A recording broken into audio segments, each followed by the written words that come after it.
Napuruhan ang isang security guard sa Caloocan sa engkwentro ng pulisya at suspect sa pagnanakaw. Target ng pulisya sa inilatag na checkpoint ang nagnakaw ng isang motorsiklo sa Tondo, Maynila.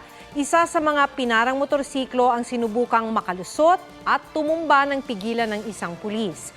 Pagtayo ng rider na marilito kaya gumanti ang isa pang pulis. Sa gitna ng barilan, tumumba ang isang lalaki. Nakatakbo naman palayo ang suspect na tinamaan sa tiyan. Dead on the spot ang biktimang si Ariel Clavido, security guard ng isang bangko. Nahuli naman ang suspect na si RV Crisostomo sa isang ospital sa tulong ng isang tip. Sinampahan na siya ng reklamong 3 counts of frustrated murder. Iimbestigahan rin ang 3 nakaengkwentrong pulis ng suspect para raw maalis ang duda kung lehitimo ba ang shootout o hindi.